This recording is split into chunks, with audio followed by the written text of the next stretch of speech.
Mesdames et messieurs, bonsoir et bienvenue dans Daily Movies, le journal de bord de ma cinéphilie spéciale PIF 2024 épisode 2. Je commence déjà à galérer, c'est compliqué. Bref, et aujourd'hui on se retrouve pour parler de 4 films avec tout de suite un film en compétition, à savoir Bloodstar de Lawrence Giacomelli. I'm in trouble. How far will you go? You flirt your way into this mess. Flirt your way out. Why are you doing this? Une jeune femme traverse seule le désert lorsqu'elle est entraînée dans un jeu mortel du chat et de la souris avec un shérif psychopathe. Quand la poursuite s'intensifie jusqu'à représenter une menace mortelle, notre héroïne va tout faire pour retourner la situation contre son poursuivant. Alors du coup, c'est un road movie qui fonctionne comme un film qu'on avait eu l'an dernier, à savoir The Witcher, au pif, qui était assez sympa, que j'avais pas mal apprécié, voilà. Et donc du coup, ouais, c'est un film, bon, je n'en savais rien, j'avais juste vu passer, parce que maintenant, cette année, il me semble pas que c'était le cas de l'an dernier, mais cette année, au pif, il y a les bandes annonces des films à venir qui passent. Donc pour le coup, moi qui ne veux voir aucune bande-annonce, j'avoue que c'est un petit peu raté, c'est compliqué, hein, même si je fais mon effort pour ne pas être attentif quand les bandes-annonces passent. Voilà, donc ouais, non, bon, c'est vrai que la bande-annonce ne m'avait pas du tout attiré, pour être honnête, hein. J'ai même fait la remarque à voix haute aux gens qui m'accompagnaient en disant ça a pas l'air incroyable. Donc non, j'étais un petit peu sceptique, mais en même temps c'est le début de la compétition, donc voilà, il y avait l'idée de se dire bon bah allez quoi, ça commence, on démarre, on y va, et puis voilà quoi. On a très rapidement la dynamique qui se met en place, hein, pour le coup, même si c'est un film qui par moments est long et traîne un petit peu, ça contextualise très vite, ça se lance relativement vite, ça va. Donc pour le coup, j'ai pas de soucis en tout cas là-dessus sur le début, sur l'exposition, sur la mise en place du film. C'est après que ça devient plus compliqué. C'est un film bon qui a été autoproduit, qui a été, enfin bref, fait quand même, voilà, un petit peu juste par les équipes, voilà, qui ont écrit, qui ont réalisé, enfin, c'est-à-dire Laurent Giacomelli et sa femme, dont le nom n'apparaît pas d'ailleurs sur la page du PIF, donc je vais aller chercher tout de suite. Et donc de sa femme qui s'appelle Victoria Taylor, toujours important, surtout que c'est elle qui a écrit le film, enfin qui à l'origine avait eu l'idée de ce film-là, justement de cette jeune femme qui se fait traquer, et pour le coup c'est une idée qui peut être très intéressante, hein. Sur un road movie il peut y avoir des choses à dire, hein, surtout là quoi, en 2024, et le fait que ce soit par la police, ça peut être synonyme d'une oppression, et ça peut aussi dire des choses, et je commencerai par là. Moi, en termes de représentation, on a une actrice qui vraisemblablement, enfin en tout cas son personnage est d'origine mexicaine. Je ne vois pas l'intérêt honnêtement dans le film. Je n'ai pas la sensation que le film s'en sert de ça. Le fait que ce soit une femme, oui, bien évidemment, et on le sent, et le film veut parler de ça. Le fait qu'elle soit mexicaine, non, alors que dans les États-Unis, enfin voilà quoi, les États-Unis actuels, après bon, ils sont britanniques, ils sont pas américains, mais quand même, enfin, on sait ce qui se passe aux États-Unis. Je pense que ça aurait pu être éminemment pertinent d'en parler. C'est pas ce que le film fait, donc c'est un petit peu dommage, je trouve. Et pareil sur la police, bon, on sent voilà, c'est le mec qui, selon les dires des personnages, est chargé de faire appliquer la loi, mais ne la respecte pas lui-même, d'accord, mais je trouve qu'il n'y a pas de commentaire pareil sur la police en général, et pour moi, c'est un film qui doit le faire, c'est un film qui, de par son propos, ou alors ne met pas en scène un policier, quoi, voilà, c'est un film qui quand même doit faire ça, mais après, bon, je sens qu'il y a une visée plus grande, hein, dans le film, il y a une visée, voilà, de faire un commentaire sur les hommes en général, ce que je comprends. Pour moi, c'est pas fait de la bonne façon, je vais m'expliquer après, mais en tout cas, bon bref, il y avait cette intention-là qu'on comprend très bien, donc ça c'est cool, parce qu'il y a plein de films où on se dit, enfin comme hier, où je vous disais qu'il n'y avait même pas d'écriture, enfin de mon point de vue, là au moins il y a de l'écriture et on comprend ce que le film veut faire. Voilà, donc toujours sur ça, je dirais que c'est question d'écriture, j'entends, hein. Je dirais que je ne suis pas fan de l'écriture de l'image, et notamment du travail des couleurs que je trouve vraiment pas dingue. Je trouve que c'est un film qui est très fade, qui ne dégage pas grand chose en fait. Voilà, enfin c'est pas des beaux plans, je trouve, et je pense qu'il y avait mieux à faire pour mettre en valeur ce désert dans lequel ils ont tourné, hein. Ça aurait pu être mieux, très clairement. Et voilà, je vais revenir sur ce que je disais du coup. Moi, ce que j'ai beaucoup aimé dans un premier temps, c'est que alors j'ai pas vu, il y a un film apparemment qui a le même concept, j'en parlerai après, je l'ai pas vu, mais d'après ce qu'on m'a dit, voilà.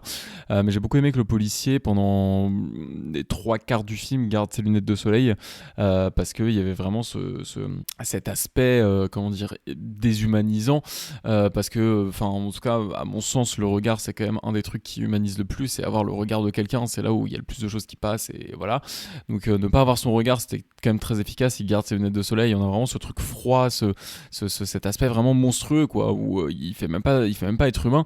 Et je trouve que sur l'aspect de que voilà, en pleine journée sur le désert, ça fonctionne très très bien, et on a vraiment l'impression juste d'avoir quelqu'un d'horrible qui s'acharne en fait, voilà, qui est au-delà de ça. Et donc du coup ça, c'est dans l'intention, c'était évidemment ce que le film voulait faire, et ça marche extrêmement bien. Voilà. Et il y a après, alors oui, du coup j'avais dit qu'on m'avait dit que c'était le principe d'un film. Apparemment c'est aussi le cas dans Revenge de Coralie Farjack. Je n'ai pas vu pour le coup, mais ça m'étonnerait pas, parce que même sans l'avoir vu, honnêtement, de ce que j'ai vu de Revenge, des images et tout, etc., il y a vraiment des moments où j'ai pensé à Revenge alors que je n'ai pas vu le film. Donc je pense qu'effectivement c'est un film qui doit quand même puiser dans Revenge, et le film fait quand même quelque chose d'intelligent, et c'est vraiment à ce moment-là qu'il a commencé à remonter dans mon estime avant de retomber un petit peu derrière. Je vais vous expliquer pourquoi. Mais en gros, ce truc d'où je vous ai dit, déshumanisant avec les lunettes de soleil, c'est un petit peu... Enfin bref, en gros, j'ai déjà parlé beaucoup de la conception du mal par John Carpenter. Je vous promets, il y a un rapport. Bref, le fait que pour lui, le mal, ça ne s'expliquait pas, juste le mal était... Il n'y a pas vraiment, voilà, d'explication à ce mal-là. Le mal est... Je me souviens d'une séance que j'avais fait au hall de The Thing, où le directeur qui présentait la séance nous avait dit, mais en fait, pour Carpenter, le mal, il est là, il est déjà dans la pièce. C'est quelque chose qui est comme ça, c'est inévitable, c'est inhérent, et voilà, c'est comme Michael Myers, c'est l'incarnation du mal, et c'est pour ça que le truc est increvable, en tout cas dans les films de Carpenter. Et voilà, il y a cette conception-là du mal, quoi, ce truc un peu supérieur. Et donc là, ça peut être le cas, ça peut être très clairement le cas avec cet aspect déshumanisant et tout. Et ouais, c'est vraiment le mal, ce gars, quoi. Et ensuite, on arrive dans un truc où on va connaître justement ces raisons, où on va arrêter de dire c'est juste le mal, et on va justement rentrer dans la psychologie du personnage, ce que moi je préfère, et c'est pour ça que je suis pas fan de la version de Carpenter. Et en fait, ce qui est hyper intelligent, je trouve, c'est que au moment où on fait enlever ses lunettes de soleil au personnage, et où on a enfin son regard, et donc on l'humanise, c'est là où en fait il révèle la plus grande misogynie du monde. Et donc du coup voilà, c'est vraiment ce truc de se dire, je pense que ça aurait été effectivement un propos qui aurait été peut-être un petit peu malvenu, de lui faire garder en tout cas ses lunettes, parce que c'est de l'écriture d'image aussi, hein, voilà, de garder ce côté déshumanisant, un peu monstre et tout, alors que on parle de misogynie, et enfin bref, c'est fait par des êtres humains. Il faut arrêter de dire que ces gens-là sont des monstres. Certes, c'est horrible ce qu'ils font, mais ça reste des êtres humains, c'est bien ça le problème, voilà. Et donc du coup c'était un effet que, à titre personnel, j'ai trouvé très intéressant, et qui a franchement bien fonctionné, hein, très clairement. Maintenant voilà, le truc qui m'a un petit peu bref, fait redescendre après, c'était le fait qu'on a encore un personnage qui est caractérisé, où sa misogynie est caractérisée en tout cas par rapport à un autre personnage féminin, qui n'est pas dans le film pour le coup, mais qui est sa mère. Et encore une fois, voilà, on a ce truc freudien, c'est beaucoup trop ça, s'il vous plaît, arrêtez.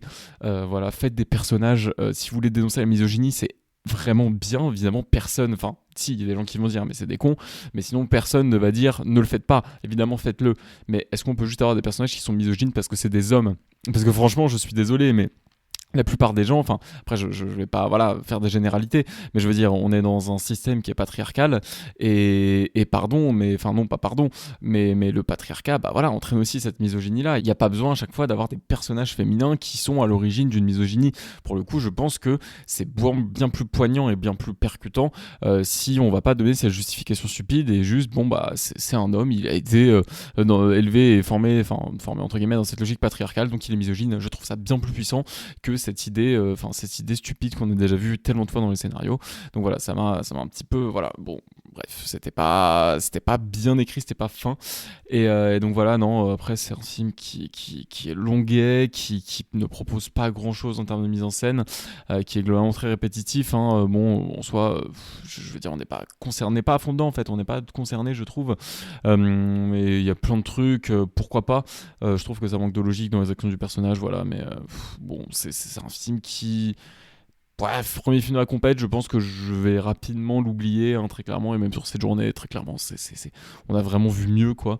Et voilà, non, c'est dommage parce que je pense qu'il y avait un bon concept à exploiter, il y avait un bon truc, mais ouais, non, trop cafouillis pour moi, et c'est dommage que le propos arrive aussi tard, enfin voilà, parce qu'il y a vraiment quelque chose de bien, et le twist fonctionne bien, mais c'est dommage que ça arrive aussi tard, et que du coup, bref, pour moi, ce soit vraiment mal maîtrisé dans le dernier acte, parce que ça aurait pu être vraiment top, et voilà, il y a des scènes aussi un peu de violence en tout genre que je trouve assez gratuite et que j'ai pas forcément apprécié, donc non, voilà, c'était pas une très belle expérience pour ma part, donc je recommande pas forcément. Allez, on va passer au deuxième film du jour, c'était la séance culte, hein, comme tous les jours, il y a toujours la petite séance culte sur les journées du pif, et donc on va parler de Cher pour Frankenstein de Paul Morisset. That the male we create will fall in love with my female zombie.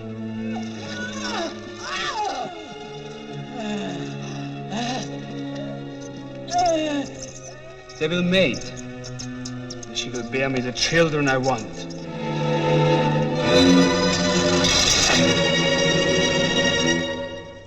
Victor de Frankenstein fabrique des créatures dangereuses et sanguinaires avec l'aide de son assistant. Pour ce faire, il n'hésite pas à commettre des actes abominables afin de réunir toutes les pièces nécessaires à son œuvre. Alors, comme je vous l'avais dit, c'est un film qui, en tout cas dans le cadre de ce pif, a été diffusé, non pas comme l'indique le site, d'ailleurs c'est très bizarre que le site indique ça, en 35 mm, mais a bien été diffusé dans sa copie restaurée en 4K, et donc ce qui fait que le film a pu être projeté au Max Linder en 3D. Alors pour le coup c'était un événement, je n'ai vu qu'un film comme je vous l'ai dit, je crois au Max Linder en 3D, c'était Avatar 2 de James Cameron, et en plus, enfin voilà, forcément, bon, moi je revoir un film en 3D au Max Linder, bah j'étais carrément partant, et voir un film en 3D au pif, sachant que bah c'est quand même, en tout cas moi des 3 ans de pif que j'ai fait, c'est quand même assez rare, donc bah, c'était une séance un petit peu événement, quoi. Voilà, c'est la séance qu'on ne voulait pas louper, et en fait bah, je suis extrêmement déçu par cette 3D. Je parlerai du film après, mais déjà sur la 3D, parce que c'est du coup une version restaurée, voilà, on nous a donné ce relief en fait en nous disant ah oui, est-ce qu'il y en a qui ont vu le film? Oui, ah ouais, mais vous l'avez pas vu en 3D parce que vous allez voir et tout machin. Ouais, mais non, en fait, c'est quelque chose qui... En fait, la 3D, je vais vous dire les choses, pour moi, est inutile. En fait, vu que le film est diffusé en 3D sur une copie restaurée, je me suis dit, bah, il y a vraiment, en fait, un travail dessus, quoi. C'est-à-dire que c'est un film, ouais, où il doit y avoir un beau travail dessus, quoi. Et pour le coup, je trouve cette 3D pas du tout travaillée, quoi. Et voilà, c'est forcément dommage, parce que, enfin... Quand on sait qui y a derrière le film, le fait que ce soit produit et que du coup il y ait vraiment il y ait du travail, voilà, d'Andy Warhol derrière, et puis même, enfin, je trouve qu'il y avait l'occasion de faire ressortir plein de trucs avec la 3D dans ce film qui ne ressortent pas, et ouais, non, c'est extrêmement dommage, très clairement d'avoir une 3D aussi faible, et honnêtement la 3D m'a plus fait mal aux yeux qu'autre chose, et c'est vraiment dommage, quoi. À la fin, en sortant de la salle, j'étais déçu parce que du coup, bah, pour moi, elle ne servait à rien, et j'avais surtout très très mal aux yeux. Voilà, donc bon, c'est sur ce point-là, déjà, c'était une première déception, très clairement, et c'est bien dommage. Et donc, du coup, sur le film en lui-même, qu'est-ce que j'en ai pensé? Écoutez, c'est un film qui m'a laissé assez perplexe, c'est un film que je trouve très, très, très particulier tout de même. Effectivement, une relecture de Frankenstein, voilà, qui, je pense, enfin, en tout cas, c'est sûr, vu l'époque, c'est un film de 74, visait à aller un petit peu choquer, j'ai envie de dire, et enfin, juste secouer un petit peu Hollywood, et voilà, bref, aller taper fort, quoi. Et effectivement, je pense que pour l'époque, c'est un truc de fou, et je pense qu'à l'époque, mais ça a dû remuer, bon, je sais pas si beaucoup de monde a vu le film, mais je pense qu'il a dû remuer énormément de gens pour 74, et voilà, que ce soit par son aspect... quand même à des moments où c'est gore. Alors c'est un gore de 74, hein, c'est pas un gore qui m'a mis mal, très clairement, on est quoi, 50 ans après? Ouais, 50 ans après. Donc ouais, non, c'est vrai que, bon, bah, 50 ans après, ça met pas très très mal, mais c'est quand même voilà, bon, bref, c'est un film qui, pour l'époque, pousse pas mal sur le gore, et donc ouais, il y a cet aspect aussi un petit peu érotique, un petit peu gênant, que je ne trouve pas tant subversif que ça, encore une fois, c'est avec la vision de 74. Effectivement, il y a des scènes qui... Bon, voilà, quoi, c'est particulier, j'ai envie de dire, j'ai bien aimé, hein, ça, justement, ça posait question, ce Frankenstein qui, en fait, fait ça parce qu'on sent qu'il y a clairement un côté nécrophile. Voilà, cette espèce de critique de la bourgeoisie aussi, bon voilà, le mec est littéralement marié à sa sœur. Donc ouais, cette critique de cet entre-soi, voilà, avec ces domestiques qui sont absolument pas du tout bien traités, avec aussi un berger qui se fait un petit peu exploiter. Bon, en tout cas, ça n'a pas l'air de le déranger, très clairement, puisqu'il est un petit peu... officiellement, il sert le repas, après, officieusement, il est là comme esclave sexuel. Bon, apparemment, ça n'a pas l'air de le déranger, quoi. Mais donc, ouais, non, il y a on sent bien cet aspect de classe, très clairement, pour le coup. Et c'est quand même très étrange. Pour moi, ce que j'ai pas compris dans ce film, c'est l'aspect avec les enfants. Les enfants sont quand même très chelous et pendant tout le temps aussi où il y a la gouvernante qui doit s'occuper d'eux, j'ai l'impression qu'elle ne le fait pas puisqu'ils sont en totale liberté dans le château, ils arrivent à se balader, à espionner les gens et tout. L'aspect par rapport aux enfants m'a mis perplexe. Maintenant voilà, c'est... Je pense qu'il y avait une volonté de faire aussi un petit peu une parodie, quelque chose de drôle. Voilà, bon, le mec, enfin Victor de Frankenstein, du coup, le baron, comme on l'appelle dans le film, veut faire de un zombie mâle et un zombie femelle, comme il dit, voilà, deux créatures parfaites, pour lancer une nouvelle race d'humains parfaite, etc. et tout. Et en fait, je pense qu'il y a aussi une volonté, au-delà de la recherche de perfection, de caricaturer ça très clairement, parce que bon bah son truc, il se dit bon bah ok, on a déjà la femelle zombie parfaite, maintenant il faut juste un mâle qui est prêt à sauter sur tout ce qui bouge. Donc du coup, ce qu'ils font pour trouver ça, c'est qu'ils vont dans un bordel. Enfin bref, voilà, il y a ce truc là où bon, c'est pas très méticuleux quoi. Bref, et même la façon dont c'est fait, c'est un peu ridicule en plus. Donc non, ouais, il y a ce truc là, il y a son obsession aussi, et puis le fait que bon, s'excite pas mal, voilà, sur son propre travail et sur le fait que justement les personnages soient morts. Donc ouais, non, c'est particulier. Je pense que voilà, il y a cette volonté d'ironiser un peu dessus et voilà, et je pense que c'est aussi, ça peut parler des vices de la bourgeoisie, c'est possible, surtout que vu la fin, ça semble être un cycle qui se perpétue quoi. Mais donc ouais, non, c'est un film qui j'ai pas tant rigolé que ça. Enfin, j'ai vu l'humour et tout, et j'ai perçu, j'ai senti, ça a été efficace sur moi, mais j'ai pas tant ri que ça. J'ai trouvé ça bizarre d'ailleurs.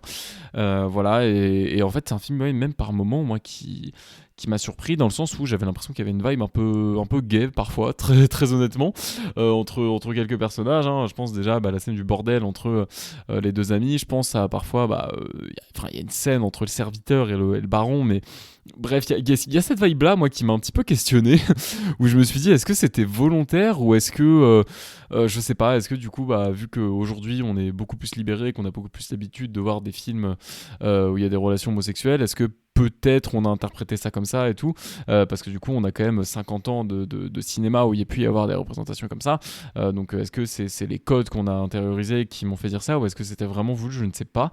Mais en tout cas j'ai l'impression que dans certains échanges de regards, dans certaines alternances de plans, j'ai l'impression que c'était un petit peu, voilà, peut-être que c'était sous-entendu, voilà, mais en tout cas ça n'avait pas l'air ouvert, j'ai envie de dire. Mais donc ouais, non, c'est un film, pour être très honnête, j'aurais du mal à en dire plus, parce que c'était pas un excellent moment non plus, et dans le fond, sur ce qui est du propos, voilà quoi, c'est pas non plus un film qui m'a vraiment passionné.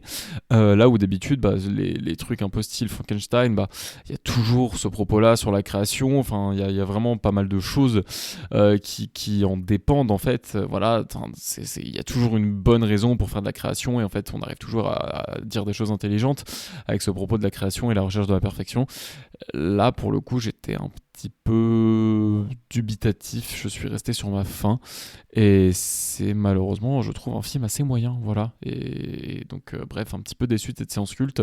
Voilà, déjà que la 3D m'a déçu, et même le film en lui-même, je l'ai pas trouvé exceptionnel. Donc ouais, non, effectivement, la journée a commencé de manière pas... Bon, voilà, il y avait mieux, quoi.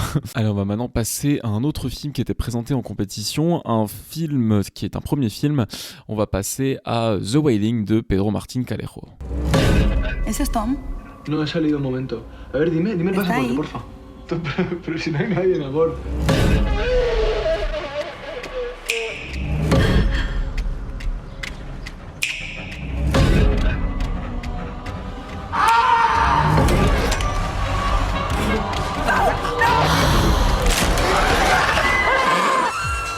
Quelque chose traque Andrea, mais personne, pas même elle, ne sait de quoi il s'agit. 20 ans plus tard, à 10 000 km de là, la même présence terrifiait Marie.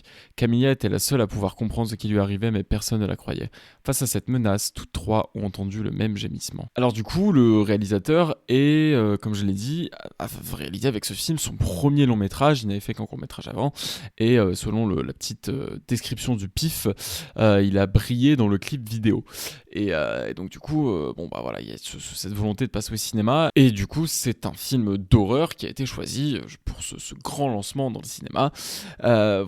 C'est peut-être un des premiers vrais films d'horreur qu'on a eu, en tout cas un film qui tend à faire peur, je trouve, sur ce PIF, et autant dire qu'on a absolument pas été déçu. Je trouve que c'est un tour de force absolument exceptionnel de faire ça pour un premier film. C'est un film qui, pour moi, reprend un petit peu les principes qu'on avait pu voir dans des films comme It Follows ou comme dans Smile, c'est-à-dire qu'il y a ce truc un peu mystérieux qui hante une personne et qu'on, en tout cas, c'est particulier. Bref, il y a des conditions pour le voir qui sont particulières. Smile, c'est de sourire. It Follows, c'est qu'il arrive très lentement. Là, c'est en fait qu'on ne peut le voir qu'à travers une vidéo. Donc du coup, il y a d'abord la partie d'Andrea qui est jouée par Esther Exposito, qu'on connaît pour la série Elite principalement, mais qui a fait d'autres films par derrière, et notamment un film qui était passé au PIF que j'avais chroniqué, qui était Vénus. Je crois que c'était de Balaguerro. J'ai toujours une hésitation entre Plaza et Balaguerro, mais je crois que Plaza ça devait être La Abuela. Donc oui, c'était Balaguerro, Vénus. Et en fait, le film va introduire son concept d'une manière assez simple, mais qui est absolument terrifiante et glaçante. Et bref, je trouve que ça résume bien tout l'ingéniosité du film, mais c'est en gros le personnage de Esther Exposito va faire un FaceTime avec son copain va pas faire un FaceTime, va envoyer un message, une vidéo à son copain qui est en Australie en même temps, qui est, je crois, il me semble, en boîte, parce que il doit être en études là-bas ou je sais pas quoi. Et en gros, le film commence, et l'intrigue commence quand son copain lui dit: c'est qui derrière toi sur la vidéo? Et elle dit: mais t'es con. Elle se retourne, elle fait: mais t'es con, il y a personne. Ah mais si, il y a quelqu'un, regarde la vidéo. Donc elle regarde la vidéo, elle voit pas, elle dit: mais il y a vraiment personne. Il dit: mais regarde à la fin. Et effectivement, elle regarde à la fin, il y a quelqu'un. Et on se dit: c'est bizarre, parce que surtout qu'elle est rentrée chez elle avait l'air seule, etc. Elle lui dit: c'est mon père. Il lui dit: mais ton père, il ressemble pas à ça. Bref, donc au final, elle va voir son père, elle lui dit: oui, c'est moi qui ai passé, bref, ça désamorce, j'ai passé une tête dans ta chambre, donc ça désamorce un peu le truc. Et en fait, pendant toute leur discussion, et c'est, je pense, une des meilleures manières, je me suis fait la remarque aussi sur le moment et on en a parlé avec Alexei après, c'est une des meilleures manières de mettre en scène une discussion téléphonique que j'ai pu voir, c'est qu'en fait les messages s'affichent en grand à l'écran, donc petit à petit, en fait, ça remplit tout l'écran, et en fait, il y a juste la peur de voir ce truc derrière surgir, et voilà, juste en termes de mise en scène, c'est tout con, et il y a ce truc où on se dit: bon, c'est son père, en même temps il y avait vraiment quelqu'un qui ressemble pas trop à son père, et ensuite le truc est lancé quand elle commence à se rendre compte que sur plein de vidéos on le voit, donc en fait on se dit: bon, elle a un stalker, ça arrive, et bref, quand on comprend en fait que le truc ne peut être vu que sur les vidéos, c'est une autre dimension qui s'ouvre, et le film fait vraiment très fort, parce qu'en fait c'est terrifiant, et il y a vraiment ce moment où c'est après un événement, je trouve, marquant de ce film-là, où en gros elle dit: mais en fait moi ce qui me fait peur, c'est que le truc pourrait être là, juste à côté de nous, et en fait c'est tellement con, mais pendant le film, et même là encore un peu, j'ai l'impression d'avoir ce truc, ça me fait peur premier degré, en me disant peut-être qu'il y a ce truc là et tout, et bref, elle est tout le temps avec son téléphone en train d'essayer de voir et tout, et bref, il y a vraiment cet effet, cette peur là, moi, qui a vraiment fonctionné sur moi, et cet effet qui a vraiment marché, et je trouve que c'est impressionnant de réussir à instaurer la peur de ce truc là, alors qu'on sait que c'est faux, et ça le fait super bien, et c'est un film qui, moi c'est ce que je disais aussi à Alexei, c'est, je crois, le premier film d'Elevated Horror espagnol que j'ai vu, parce que pour moi ça s'inscrit un peu comme dans le Elevated Horror, que pour celles et ceux qui sont pas au courant, c'est un genre qui a été popularisé notamment par Jordan Peele, par Robert Eggers, par Ari Aster. C'est un film un genre de film d'horreur qui joue quand même un petit peu plus sur le psychologique, qui ont des codes de réalisation quand même bien à eux, où on a globalement, ça laisse beaucoup tourner en général la caméra. Qu'est-ce qu'il y avait récemment récemment il y avait Longlegs aussi qui était dans le Elevated Horror. C'est filmé globalement avec des grandes focales pour le coup. On va avoir tendance à beaucoup ouvrir l'espace, justement là pour un truc comme ça où littéralement le truc peut être n'importe où, même si on le voit pas toujours. C'est très important.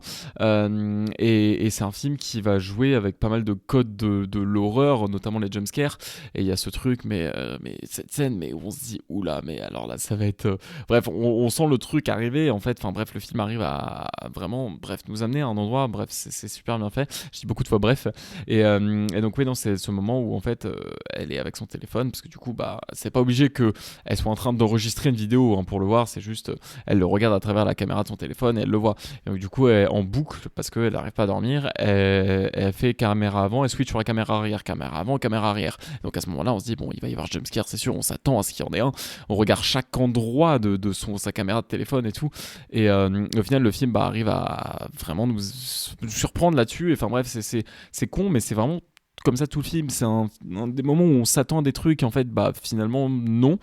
Et c'est un film qui est vraiment formidable là-dessus, qui est formidable dans sa mise en scène, qui moi m'a un petit peu perdu dans sa transition entre les deux histoires, parce que c'est un retour dans le passé et que voilà, je trouve que la transition, il y a un petit ventre mou et on met du temps à se lancer, voilà. Et donc pour le coup le programme parlait d'une comparaison avec T6, je la vois dans la deuxième partie très clairement, et donc ouais, non, c'est un film où aussi, ça fait plaisir, c'est vrai qu'on en parlait aussi avec Alexei, mais où les personnages, en vrai je me faisais la remarque aussi, sont globalement bien écrits.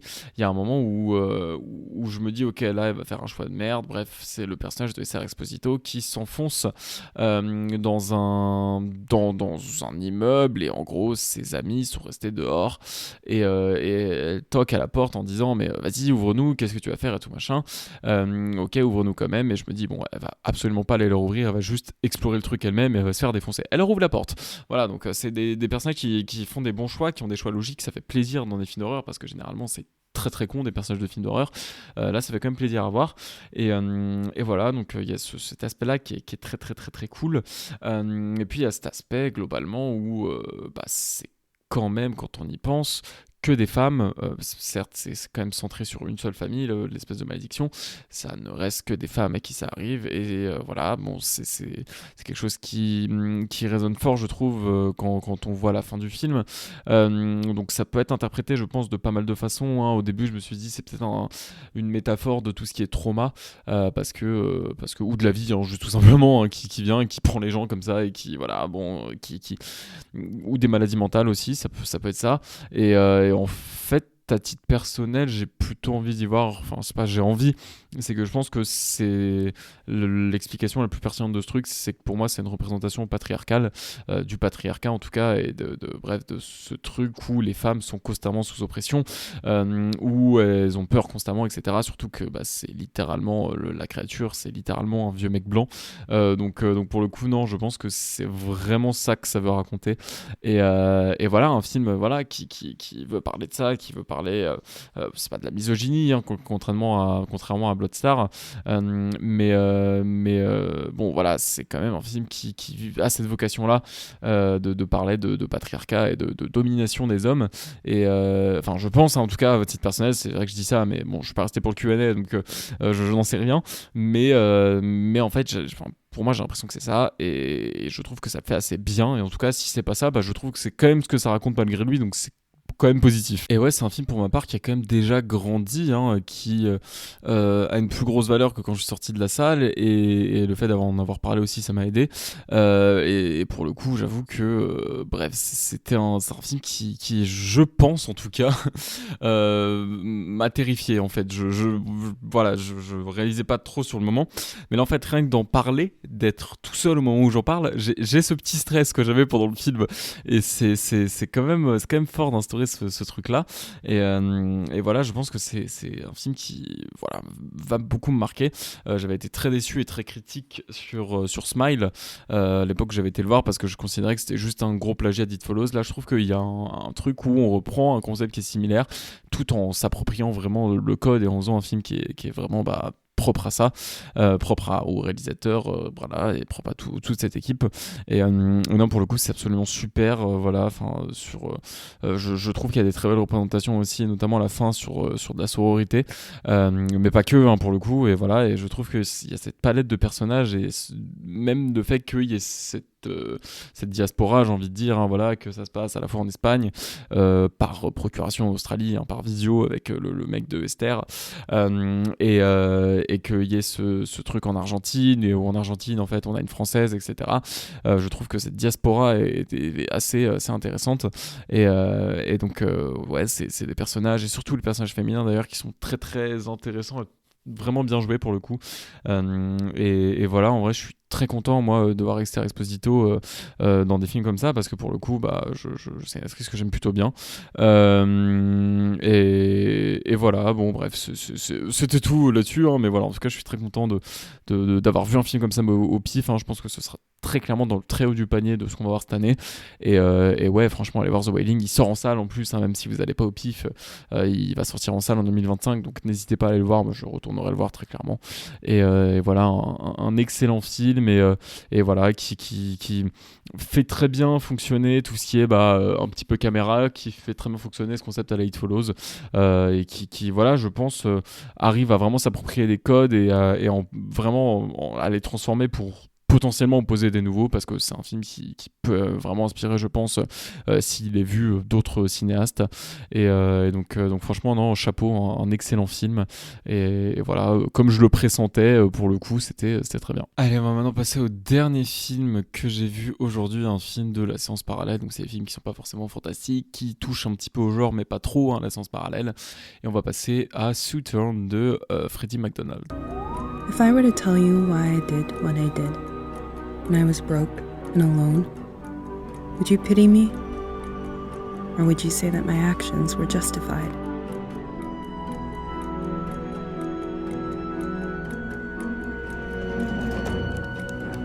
Perhaps you'd relate to my isolation, my need. Or perhaps you'd simply see my lack of morality. Barbara Duggan, couturière ambulante, se bat pour faire vivre son commerce. Elle tombe inopinément sur un trafic de drogue qui a mal tourné. Face à 2 motards abattus, des armes et une mallette, Barbara se retrouve complètement déchirée. Elle est forcée de choisir entre 3 options: commettre le crime parfait, appeler la police, ou s'enfuir. Alors déjà un petit mot sur le réalisateur, parce qu'on a appris des choses sur lui, hein. Apparemment c'est le gars qui, très très jeune, et je crois que c'est la personne la plus jeune à avoir réussi à entrer à l'AFI, donc l'American Film Institute, voilà, et en fait son film pour rentrer à l'AFI c'était Southern, donc le court-métrage en tout cas, et donc là on a eu la version de long-métrage, et donc c'est un film qui je savais pas trop quoi en attendre, j'avoue. Enfin, pour le coup, j'ai vite compris le principe, hein. Il y a 3 courts-métrages en fait dedans concrètement. C'est qu'est-ce qui se serait passé si elle avait choisi le crime, qu'est-ce qui se serait passé si elle avait appelé la police, et qu'est-ce qui se serait passé si elle se serait enfuie. Je vous préviens, je pense que c'est une critique qui va être beaucoup plus courte que les autres, parce que j'ai pas grand chose à dire sur le film, honnêtement, hein. C'est un film qui bon, sur le premier, je ne suis vraiment pas convaincu, je suis pas du tout fan de cette première intrigue, voilà. Après je trouve qu'il y a un truc qui est très intéressant, et ça qui revient dans toutes les intrigues, c'est que il y a ce mème, hein, sur les réseaux sociaux, qui a commencé à l'origine par tu pars le fou du train pour pas qu'il te tue, et après il y a eu la déclinaison sur le fou de, voilà, le fou de beaucoup de choses, et donc là pour moi on est vraiment sur la folle de la couture, hein, très clairement, mais alors niveau de couture c'est une dinguerie, et je trouve ça génial, et ça c'est un aspect du film qui m'a beaucoup plu, qu'elle crée des situations à elle-même juste avec sa couture, et qu'en fait elle tisse littéralement les événements et le fil des choses, le fil, je l'ai dit sans penser le jeu de mots, hein, c'est dire, bref, mais donc oui, elle tisse littéralement ça, et en fait ça fait de la mise en scène avec sa couture, et c'est super fort, et ça je trouve que c'est une des idées les plus imaginatives du film, parce que je l'avais pas vu de mémoire jusque là dans des films, mais c'était le cas, et pour le coup je trouve que c'était très bien fait, c'était très bien amené, et je trouve que le film n'exploite pas assez ce que le personnage principal nous raconte dans la scène d'intro, c'est-à-dire en fait si je vous raconte les choix que j'ai faits, et voilà, est-ce que vous allez me juger, est-ce que vous allez vous dire ah j'aurais fait pareil, est-ce que vous aurez pitié de moi parce que j'étais dans cet état-là, etc. Enfin, c'est des trucs qui sont faits. En fait, je trouve qu'il y a au début une intention de venir questionner la morale du spectateur et surtout son jugement potentiel sur le personnage qui n'est pour moi jamais exploité parce que pour le coup c'est choix 1, choix 2, choix 3. Les 3 choix visiblement mènent à la même issue, très clairement. En fait, elle a le choix de faire ces 3 choix-là parce qu'il y a un moment où il y a un autre choix qui amène cela, et il y a vraiment la dernière scène où c'est juste elle a pas ces 3 choix-là, elle fait autre chose, entre guillemets, elle agit bien, elle agit comme elle le doit, et il lui arrive rien. Voilà, c'est la morale du film. Ne faites pas de conneries, voilà, obéissez. Là, pour le coup, en fait, tout part quand elle doit recoudre une robe de mariée d'un personnage qui est insupportable, qui est très très très en colère, très énervée, qui est très virulente envers elle. Donc du coup elle fait tomber le bouton et elle décide de le faire tomber à travers une grille, et donc du coup elle dit non mais je suis désolé, j'en ai un de rechange, je vais aller vous en chercher à la boutique. Et c'est en rentrant à la boutique qu'elle tombe sur cette scène de crime, et donc bref, il y a ce truc là, et en gros le choix qu'elle fait c'est ça qui débloque les 3 choix, et le choix qu'elle fait bien c'est de tout simplement ramasser le bouton et de coudre le bouton, et voilà, et en fait il lui arrive des choses bien alors que tout le reste ça lui apporte de la merde. Donc vraiment le truc du voilà, je trouve que c'est très peu intéressant. Je trouve que ça aurait été limite même plus intéressant de faire en fait peu importe le choix qu'elle aurait fait, son destin est scellé, et voilà quoi. Bon, il y a un déterminisme, mais bon, ça aurait été un propos qui aurait pu se défendre, qui aurait pu apporter des choses, même si à titre personnel je suis pas du tout fan de tout ce qui est déterminisme en termes de propos, mais ça aurait pu se défendre, ça aurait pu apporter des choses. Là pour le coup je trouve que c'est assez inconsistant de faire ces 3 là. Je trouve que c'est croissant en tout cas en termes de qualité sur les courts-métrages. Je trouve que le premier assez faible, je trouve que le deuxième est plutôt cool, très sincèrement. Et le troisième, pour moi, c'est celui que j'ai le plus kiffé, de par ça, dans la mise en scène, dans tout ce qui se passe et tout.